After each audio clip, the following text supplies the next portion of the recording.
All right, other news for you now. A new report out this week says Georgia is one of the most financially stressed states in the country, ranking 4th overall.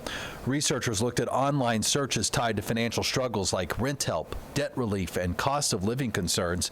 It comes as Georgia's average wage sits just below the national average, and the report notes several southern states are seeing similar trends.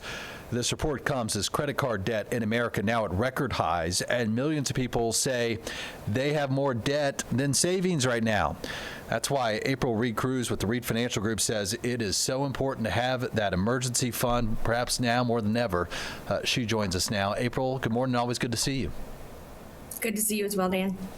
All right, so I was reading, there was an article in the Journal yesterday that said credit card delinquencies just hit their highest level in 15 years. And they talked with an expert who said families are falling into what they called survival debt. Are you seeing that right now where people are using credit cards not for luxury purchases, but just trying to keep their heads above water? We work primarily with people who are retired or closer to retirement. So in that demographic, I'm not seeing necessarily as much of a survival mechanism, but I am seeing a lot of compromises to lifestyle. For the first time in the last 20 years that I've been in this industry, I'm seeing more and more people who are retired who are having to increase the amount of money that they're pulling from their retirement accounts. And this is just an exacerbation of the cumulative inflation that we've all been dealing with, and some of those younger generations having really no choice in many circumstances but to rack up some debt just to make those ends meet. So as somebody who works with folks closer to retirement age, let's say I'm 35, I feel like I have to tap my 401k because I have no other choice. I take $10,000 out. What could that do to my future self? I'm almost robbing my future self, right? When it comes 65, I'm ready to retire. What could that $10,000 look like had it sat in my account for another 30 years?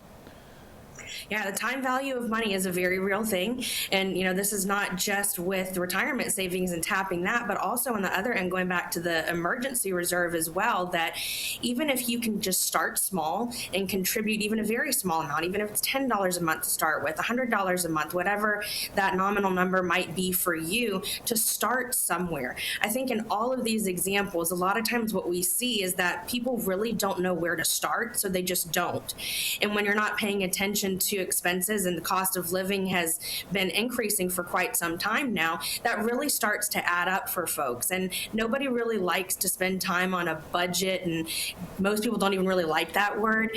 We really like at Reed Financial Group to kind of reframe that and look at it like a spending plan. If you don't have any idea what you're spending, you really can't work into some of these other solutions for emergency reserves, for making sure you've got strategies not only to continue to contribute to retirement, but also to make sure that you're not pulling from it when you have an emergency arise or that cost of living really creeps up on you. But to really have a strategy, automate what you can, start small, and don't think that anything is too small. That first step is a really important one.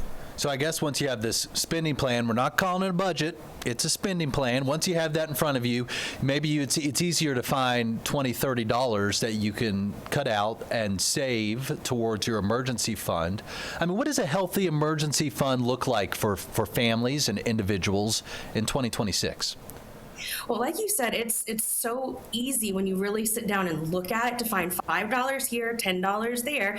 Again, those little things accumulate to make a really big difference. And the average emergency reserve target anyway is really about 6 months. So if we're looking at the standard expenses around $5,800 a month, we're looking at $35,000 if we're targeting 6 months. Again, that might sound like an insurmountable number. That's okay. That's not where we have to start, but that's the end goal, so that when those big emergencies come up, we don't have to do things like rack up credit card debt or tap our retirement plan.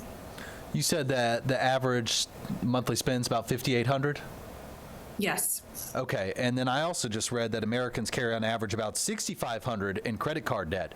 So if I'm stuck between choosing whether to pay off a high interest credit card or save a little cash for my emergency fund, what do you recommend there?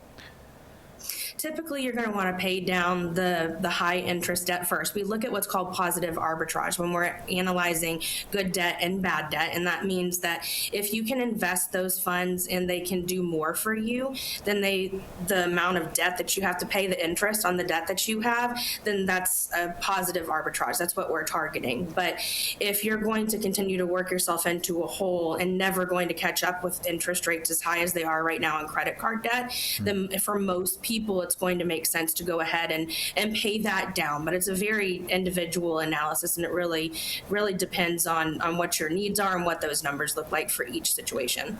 All right, back to the emergency fund. Where should we be keeping this money? Obviously not under a mattress. We want it to be working for us in a way. Are there good accounts that folks should be looking for?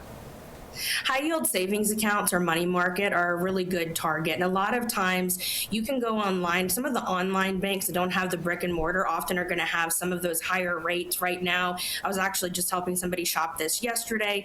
You can still find, even though rates have been coming down for a while, you can still find 3.5%, 4%, and that can make a difference over time. If you're just accumulating this in a checking account, you're really going to make very nominal interest, and 3.5%, 4% over time can really make a difference. So especially as that reserve builds, make sure that it's not becoming what we like to call around here lazy money.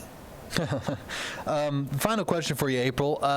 What's the biggest change somebody could make? We're halfway through the year. It's a good opportunity to kind of take stock of where you stand, no pun intended.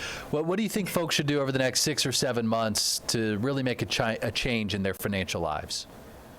Two really simple things. One is that we had some pretty significant changes to the tax code last year with a big, beautiful bill.